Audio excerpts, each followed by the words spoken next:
নমস্কার, আপনারা শুনছেন গল্প একান্তে। একান্তে গল্প শোনার আদর্শ ঠিকানা। জীবনের স্রোতে এমনও এক সময় আসে যখন উত্তরাধিকার নয়, হৃদয়ের নিঃশব্দ টানেই গড়ে ওঠে সম্পর্কের আসল বন্ধন। গ্রাম বাংলার মাটির গন্ধে মেশানো এক হারিয়ে যাওয়া গল্প থাকলো আজ আপনাদের জন্য। সাহিত্যিক নারায়ণচন্দ্র ভট্টাচার্যের কলমে গল্প দাদার ভাই। শুনতে থাকুন।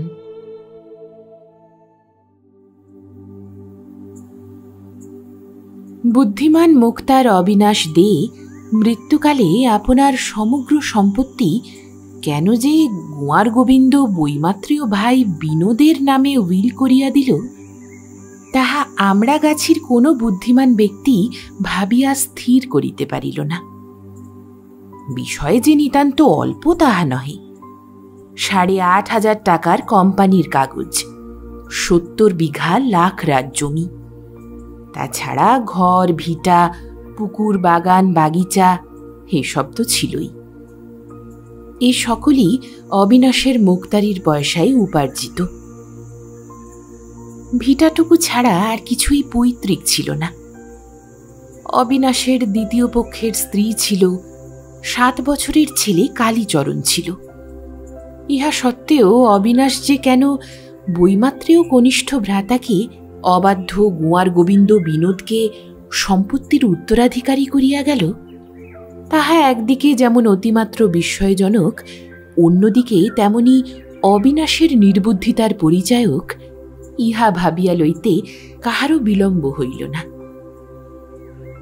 বিনোদকে সকলেই গোয়ার গোবিন্দ এবং উচ্ছৃঙ্খল ছোকরা বলিয়া জানিত। সে যে কখনো দাদার বিচারেও সুবোধ বালক বলিয়া গণ্য ছিল না, বরং সকল বিষয়েই অবাধ্যতা প্রকাশ করিয়া দাদার বিরাগ ভাজন হইত, ইহা কাহারও অবিদিত ছিল না। বাপ যখন মারা যান তখন বিনোদের বয়স 10-11 বৎসর। তখনও সে চিন্তামণি গুরু মহাশয়ের পাঠশালায় সর্দার পোড়োর পদ অধিকার করিয়াছিল। অবিনাশের তখন মুক্তারিতে একটু একটু পসার জমিতেছিল। পিতার মৃত্যুর পর অবিনাশ তাহাকে পাঠশালা ছাড়াইয়া সেনহাটির ইংরাজি স্কুলে ভর্তি করিয়া দিলেন। কিন্তু ছুটিতে দাদা যেই কয়দিন বাড়িতে থাকিতেন, সেই কয়দিন বিনোদ স্কুলে যাতায়াতের কষ্ট স্বীকার করিত না। সকালে সন্ধ্যায় পক্ষী শাবকের অন্বেষণ এবং মধ্যাহ্নে মৎস্য শিকার কার্যে ব্যাপৃত হইয়া দিনগুলাকে বেশ সহজভাবেই কাটাইয়া দিত। বাড়িতে মা ছিলেন না। তিনি অনেকদিন আগেই বিনোদকে 4 বৎসরের রাখিয়া সংসার হইতে ছুটি লইয়াছিলেন। ছিল শুধু বউ দিদি, তাহারও সন্তান সন্ততি ছিল না। সমগ্র স্নেহ মাতৃহীন দেবরকেই কেন্দ্র করিয়া লইয়াছিল। অপত্য স্নেহটা পরের ছেলের উপর আসিয়া পড়িলে তাহা নিজের ছেলের অপেক্ষা কিছু অতিরিক্ত মাত্রাতেই প্রকাশ পায়। ইহাই স্বাভাবিক নিয়ম, এবং এই নিয়মের বশেই বিনোদ বৌদিদির নিকট যেটুকু তাড়না বা তিরস্কার পাইত, সেটুকু তাহার বুদ্ধির নিক্তিতে বৌদিদির স্নেহ অপেক্ষা একটুও গুরু বলিয়া মনে হইত না। সুতরাং বিনোদ সুখকর মৎস্য শিকার প্রবৃত্তি ত্যাগ করিয়া ক্লেশকর বিদ্যাশিক্ষার দিকে মনোযোগ দিবার আবশ্যকতা আদৌ অনুভব করিল না। অবিনাশ বাড়ি আসিয়া যখন ভ্রাতার বিদ্যা পরীক্ষা করিতে চাহিতেন, তখন ভাইয়ের বিদ্যার দৌড় দেখিয়া চমৎকৃত হইতেন। তারপর লোকের মুখে তাহার গুণের কথা শুনিয়া রাগিয়া উঠিতেন। রাগিয়া বিনোদকে ধমক দিতেন, মারিতে যাইতেন, 2-1টা চর চাপড় দিতেও ছাড়িতেন না। তারপর তিনি ভ্রাতাকে পুনরায় স্কুলে ভর্তি করিয়া দিয়া কর্মস্থলে যাত্রা করিতেন। দাদা স্টেশনে না পৌঁছিতেই বিনোদ পুনরায় ছিপ বড়শির সংস্কারে প্রবৃত্ত হইত, এবং যাহারা দাদার কান ভারী করিত, তাহাদের গাছের ফল, পুকুরের মাছ সমূলে নষ্ট করিবার উপায় উদ্ভাবন করিতে থাকিত।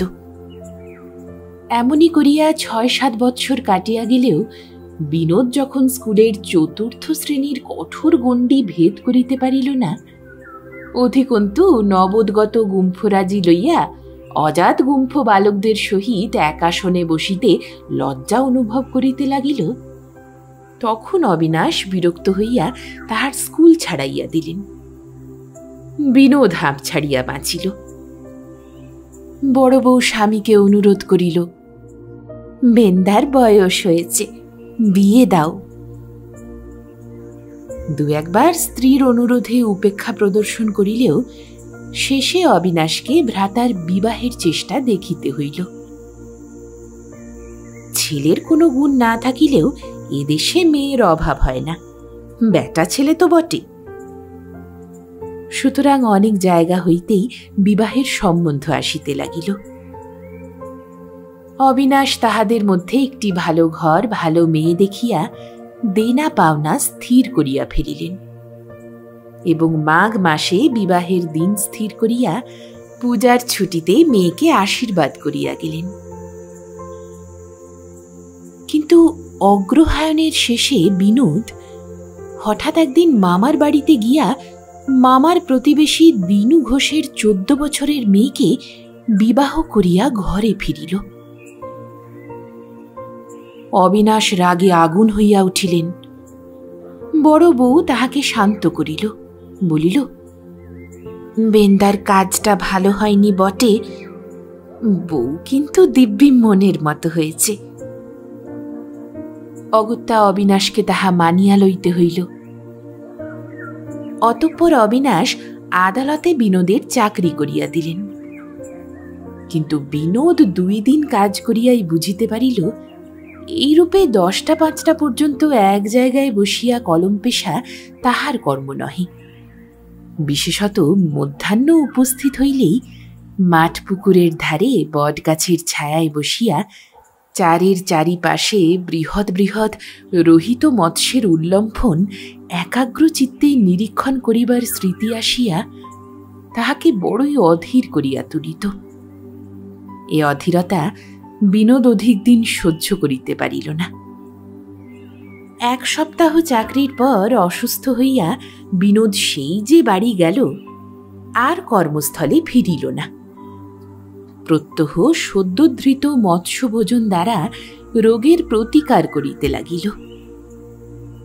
বড় বউ বলিল, হা রে বেন্দা, চাকরি করবিনি তো খাবি কি? বিনোদ উত্তর করিল, দাদা জানে। বড় বউ বলিল, দাদা কি তোকে চিরকাল বসিয়ে খাওয়াবে?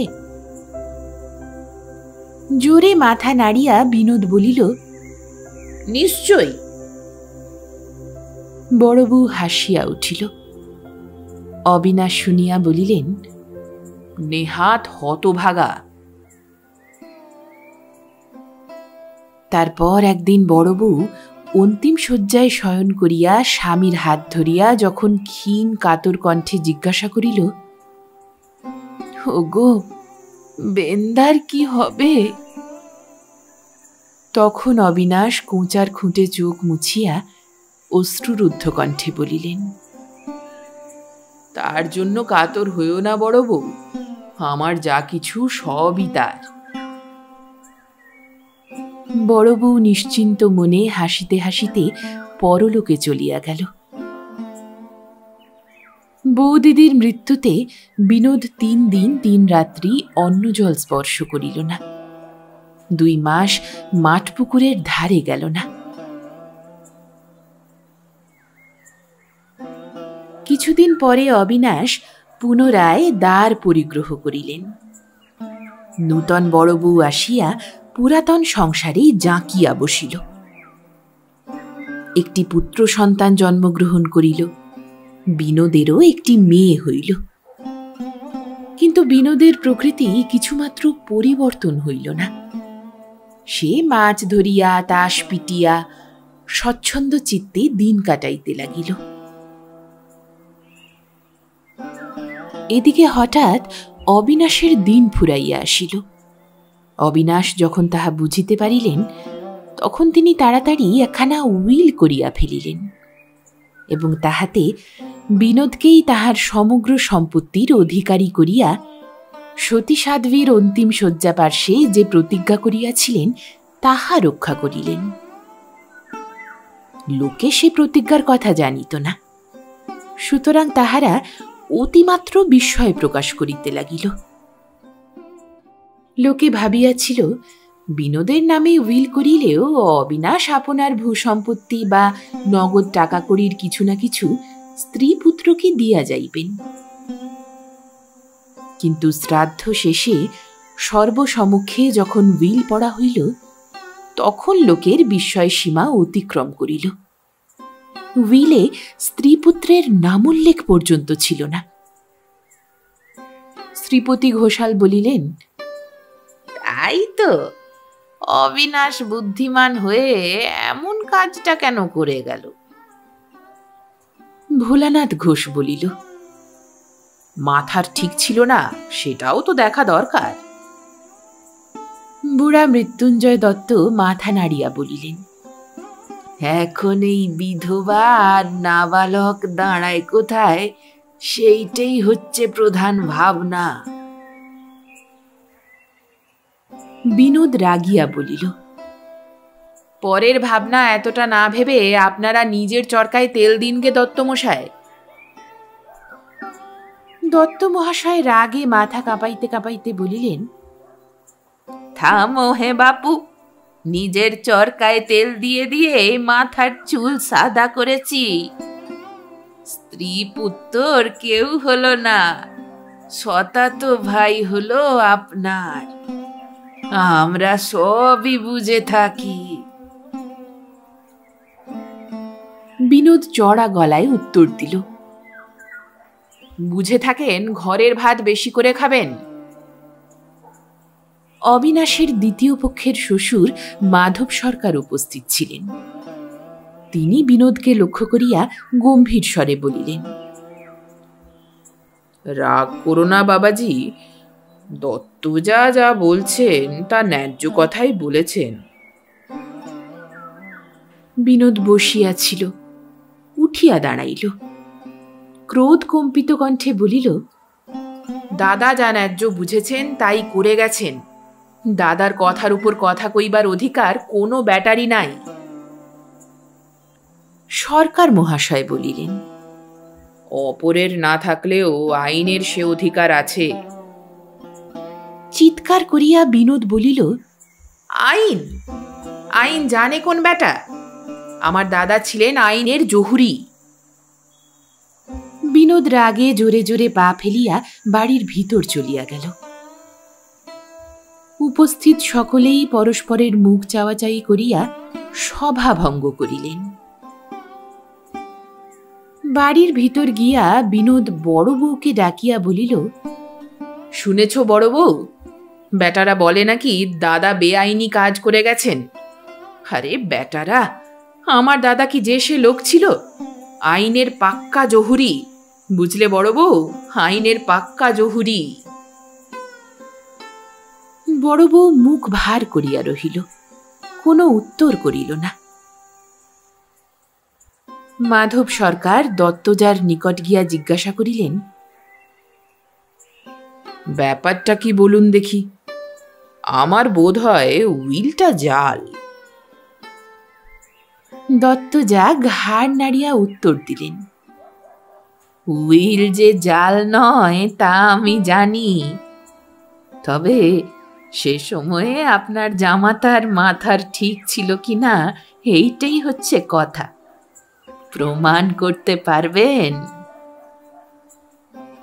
সরকার মহাশয় বলিলেন, একজন ভালো উকিলের সঙ্গে পরামর্শ করে দেখি।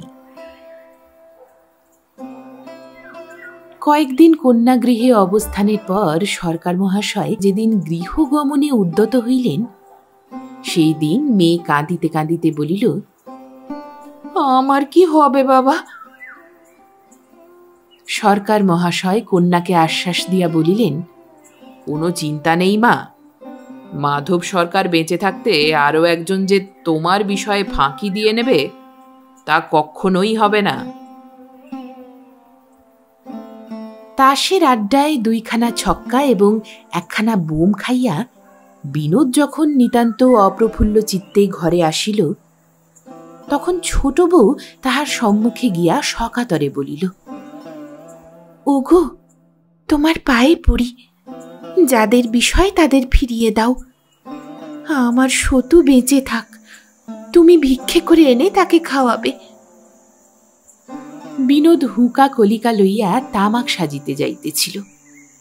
স্ত্রীর কথায় থমকিয়া দাঁড়াইয়া বিরক্তভাবে জিজ্ঞাসা করিল, কেন, হয়েছে কি? ছোট বউ মিনতি করিয়া বলিল, না গো, এমন সাপ সপান্তের বিষয়ে আমার কাজ নাই। উগ্র স্বরে বিনোদ বলিল, বিষয়ে তোমার দরকার না থাকে আমার আছে। সাপ সপান্ত দিচ্ছে কে? মৃদু কণ্ঠে ছোট বউ বলিল, কেন, যার বিষয় দিদি।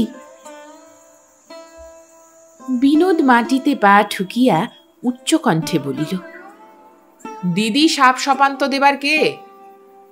বিষয় তাঁরও নয়, তার বাবারও নয়। আমার দাদার রোজগার করা বিষয় আমাকে দিয়ে গেছে। হাত 2টা জোর করিয়া ছোট বউ সভয়ে বলিল, ওগো, তোমার পায়ে পড়ি, একটু আস্তে কথা কও, ও ঘরে দিদির বাবা আছেন। কিন্তু আস্তে কথা কওয়া বিনোদের আদৌ প্রকৃতিগত ছিল না। তাহার উপর রাগিলে তো রক্ষা নাই। সুতরাং সে পূর্ববৎ জোর গলায় বলিল, থাকলেই বা দিদির বাবা, আমি কারো চুরি করি নাই যে আস্তে আস্তে কথা বলবো। দিদির বাবা কি বলেছেন?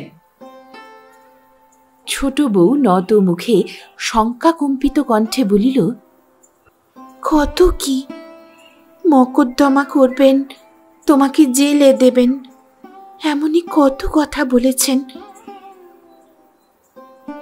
বিনোদ চিৎকার করিয়া বলিল, সরকার মহাশয় এইসব কুমন্ত্রণা দিতেই বুঝি মেয়ের কাছে আসেন?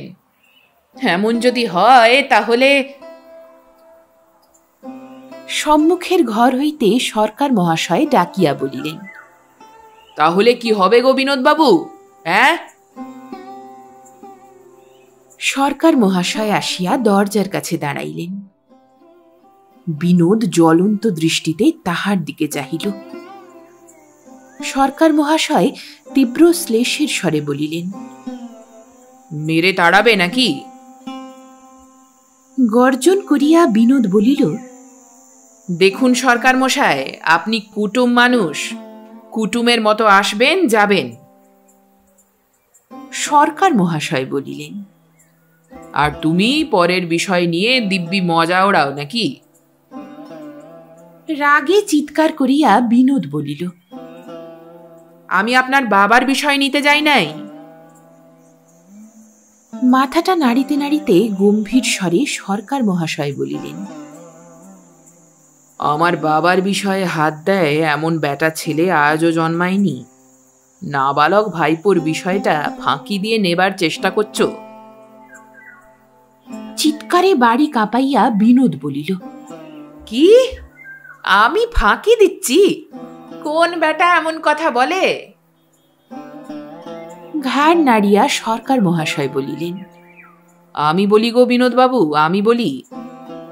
তা বাপু, ফাঁকি দেব মনে করলেই ফাঁকি দেওয়া যায় না।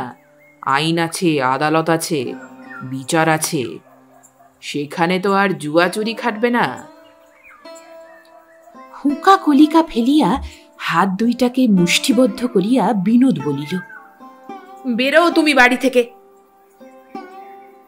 বড় বউ ঘর হইতে ছুটিয়া বাহিরে আসিল এবং পিতার হাত 2টি জড়াইয়া ধরিয়া চিৎকার করিয়া কাঁদিতে কাঁদিতে বলিল, ও গো বাবা গো, ওর সঙ্গে ঝগড়া করো না গো, ও গুন্ডা এখনই খুন খারাপি করে বসবে।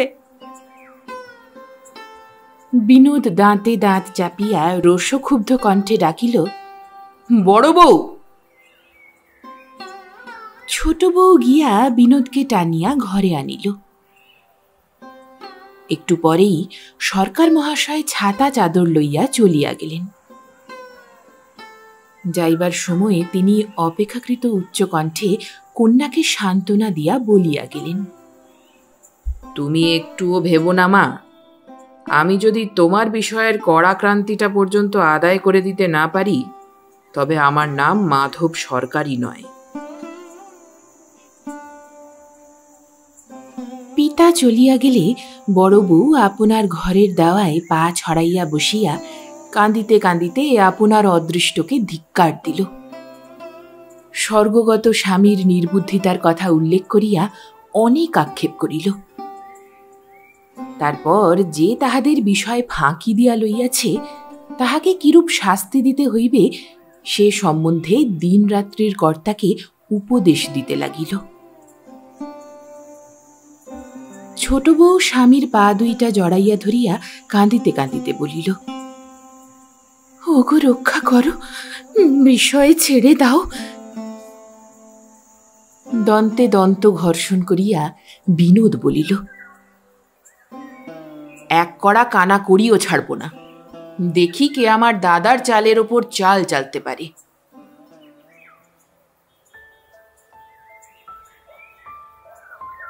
কয়েকদিন পরে বিনোদ যখন জজের কাছে উইলের প্রবেট লইতে গেল তখন বড় বউয়ের পক্ষ হইতে দরখাস্ত পড়িল। উইল প্রকৃত কিনা সেই বিষয়ে আবেদনকারিনীর সন্দেহ আছে এবং উইল করিবার সময়ে উইলকর্তার মস্তিষ্কের বিকৃতি ঘটিয়াছিল কিনা তাহাও সন্দেহের বিষয়। সুতরাং হুজুর হইতে বিচারের আজ্ঞা হইল। রীতিমতো মোকদ্দমা বাঁধিল। দিনের পর দিন পড়িতে লাগিল। সরকার মহাশয় মেয়ের গহনা বেচিয়া উকিল মোক্তারের খরচ যোগাইতে লাগিলেন। কেহ কেহ এরূপ মতো প্রকাশ করিল যে এই সময়ে সরকার মহাশয়ের টানাটানির সংসার বেশ একটু সচ্ছল হইয়াছিল, কিন্তু ইহা বিনোদের পক্ষীয় দুষ্ট লোকের মত, সুতরাং সম্পূর্ণ অবিশ্বাস্য। মোকদ্দমা করিতে গিয়া বিনোদ মহা বিপদে পড়িল। সে দেখিল মোকদ্দমায় কেবল টাকার শ্রাদ্ধ হয় না, মান মর্যাদারও রীতিমতো পিণ্ডদান কার্য সম্পন্ন হইয়া যায়। একদিকে মান বজায় করিতে গিয়া অপরদিকে অপমানের এক শেষ হইতে হয়। আহার নিদ্রা ত্যাগ করিয়া দিনে রাতে হাঁটাহাঁটি করিতে করিতে পা ছিঁড়িয়া যায়। সাক্ষীদের বাড়ি দিনে ৩-৪ বার যাতায়াত করিতে হয়, তাহাদের মন যোগাইতে হয়, দোকানের দেনা শোধ করিতে হয়, অনেক অন্যায় আবদার সহ্য করিতে হয়।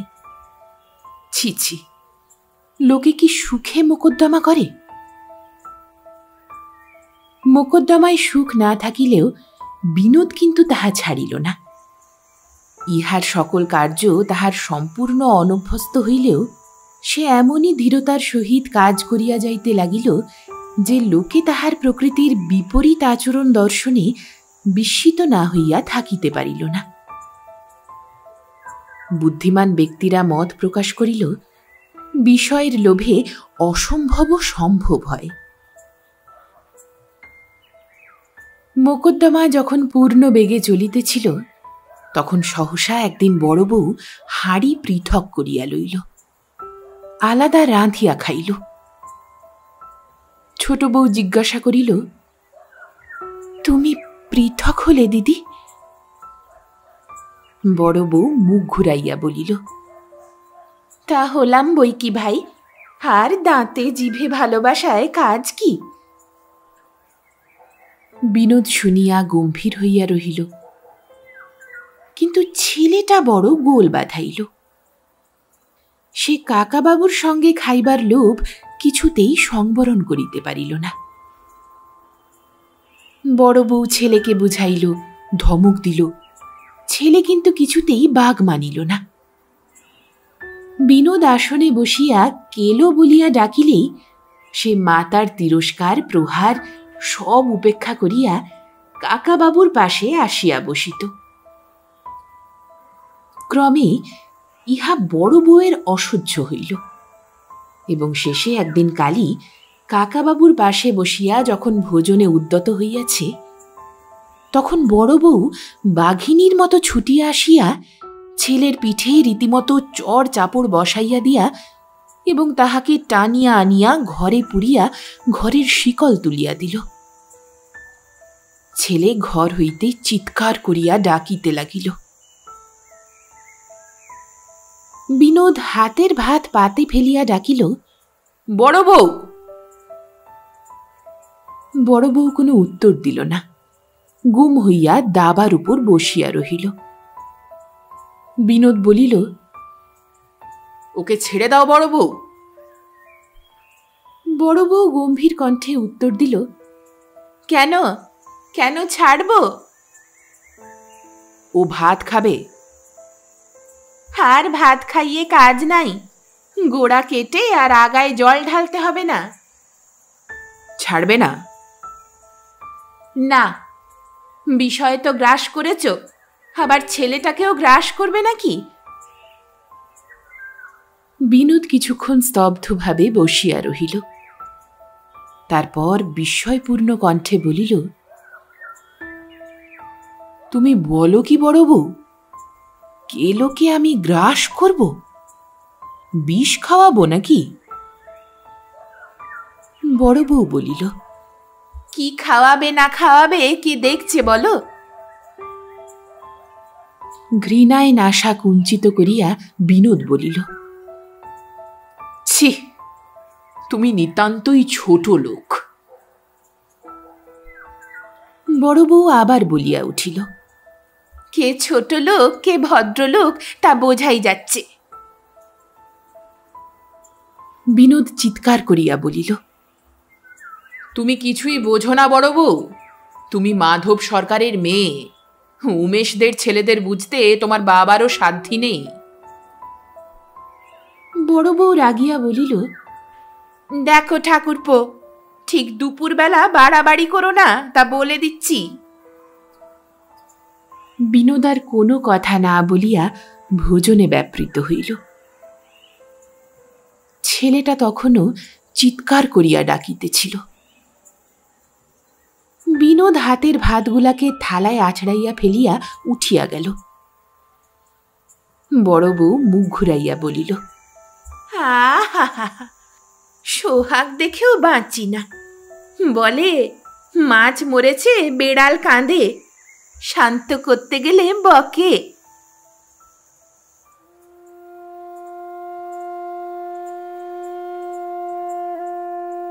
বছরখানেক পরে মোকদ্দমা মিটিল। বিচারে উইল প্রকৃত বলিয়া সাব্যস্ত হইল। বিনোদ যেদিন রায়ের নকল পাইল, সেদিন তাহার সগর্ব আস্ফালনে পাড়া কাঁপিতে লাগিল। পাড়ার লোক বলিল, বিনোদ মোকদ্দমায় জিতেছ, এবার একদিন খাইয়ে দাও। গর্বস্ফীত কণ্ঠে বিনোদ বলিল, মোকদ্দমায় আবার জিত আর কি, জিত তো হয়েই ছিল। আমার দাদা উইল লিখে গেছে, কার বাবার সাধ্যি তা রদ করে। দাদা ছিল আইনের জহুরি। বাড়িতে আসিয়া বিনোদ উৎফুল্ল কণ্ঠে ডাকিয়া বলিল, শুনেছ বড় বউ, মোকদ্দমায় জিত হয়েছে। বড় বউ কিন্তু তাহার এই আনন্দ সংবাদে কিছুমাত্র উৎফুল্লতা প্রকাশ করিল না। সে ঘরের ভিতর উপুড় হইয়া পড়িয়া মৃত স্বামীর উদ্দেশ্যে, ধর্মের উদ্দেশ্যে তীব্র অভিসম্পাত প্রয়োগ করিতে লাগিল। পরদিন ছোট বউ বিনোদকে বলিল, ওগো, দিদি তো বাপের বাড়ি চলল। বিনোদ সবিষয়ে জিজ্ঞাসা করিল, কেন? কেন আর কি, দিদি বলছে ওর আর এখানে কি, বিষয় আশয় সবই তো তোমার। ঈষৎ রুষ্টভাবে বিনোদ বলিল, হলই বা আমার, তাতে কি এমন মহাভারত অশুদ্ধ হলো শুনি?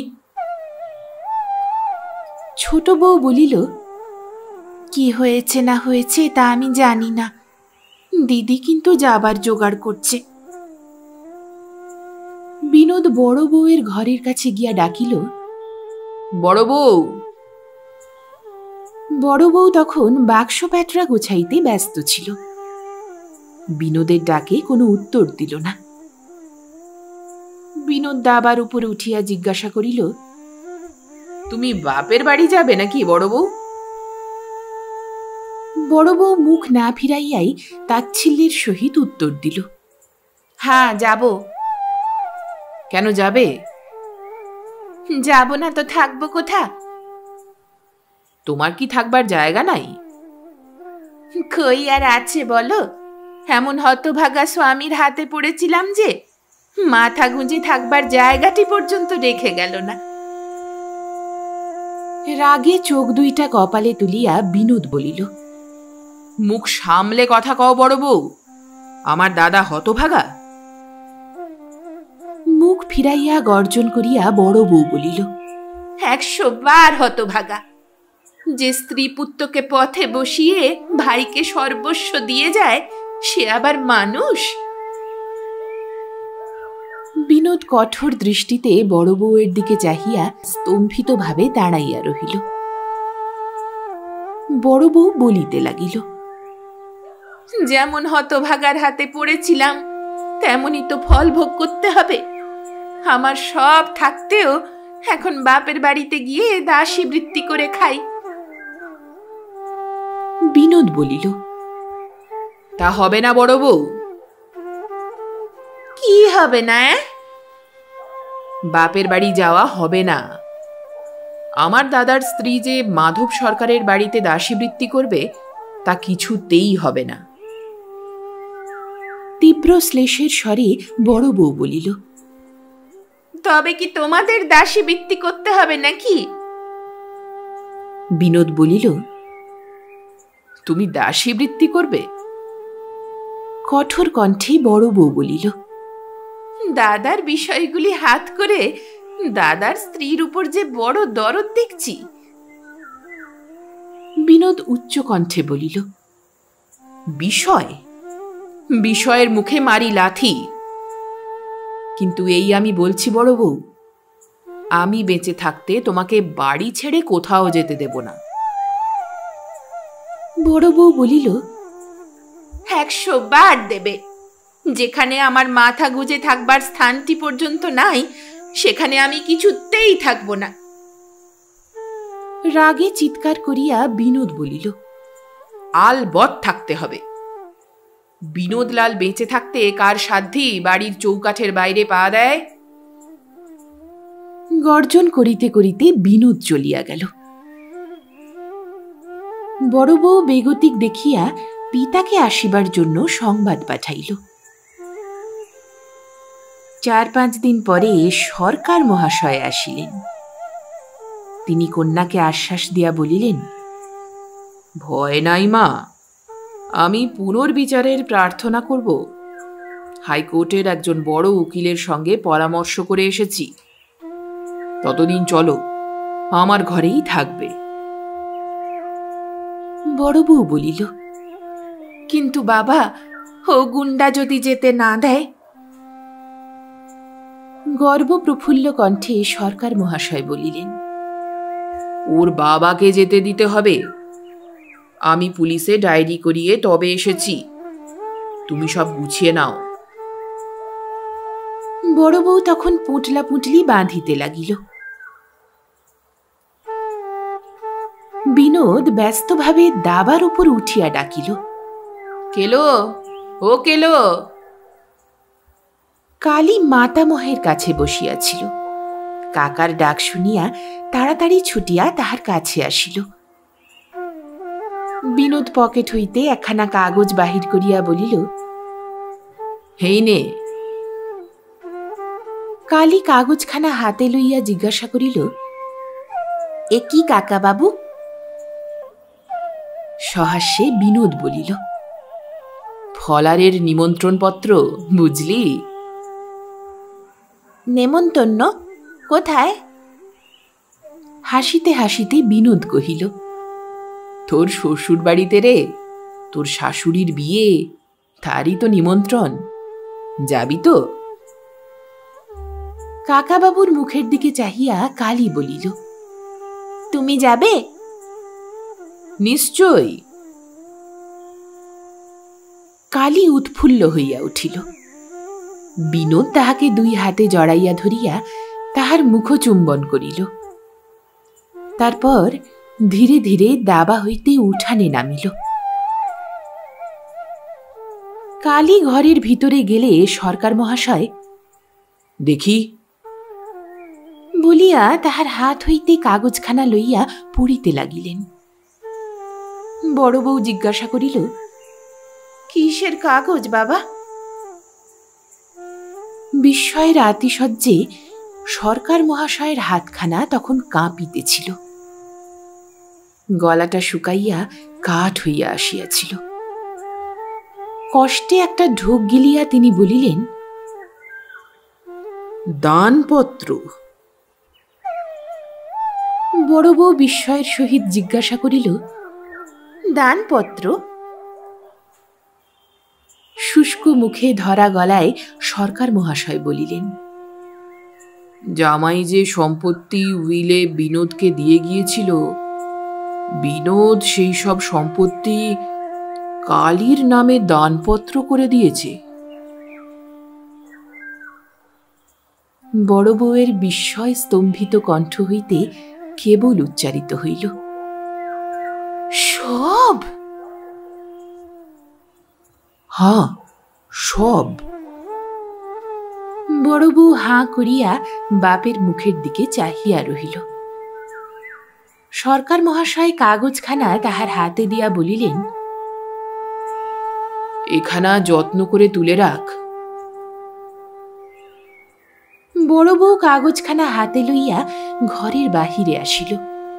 উচ্চকণ্ঠে ডাকিল, ঠাকুরপো। বিনোদ তখন জামা ছাড়িয়া দাবায় তামাক সাজিতে বসিয়া উগ্র কণ্ঠে বলিল, দেখো বড় বউ, এবার যদি কোথাও যেতে চাও তাহলে ভালো হবে না বলে রাখছি। আমি একটা খুন খারাপি না করে ছাড়ব না। বড় বউ স্তম্ভিত দৃষ্টিতে দেবরের মুখের দিকে চাহিয়া দাঁড়াইয়া রহিল। ঘরের ভিতর বসিয়া সরকার মহাশয় আপন মনে বলিলেন, আদত বোকারাম, দাদার উপযুক্ত ভাই বটে।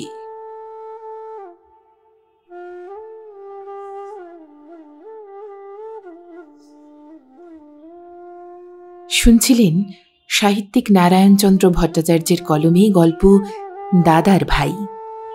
গল্প পাঠে আমি রিয়া। গল্পটি কেমন লাগলো কমেন্ট করে আপনার মতামত অবশ্যই জানাবেন। ভালো লাগলে একটি লাইক আর পরবর্তী গল্প শোনার জন্য সাবস্ক্রাইব করতে ভুলবেন না।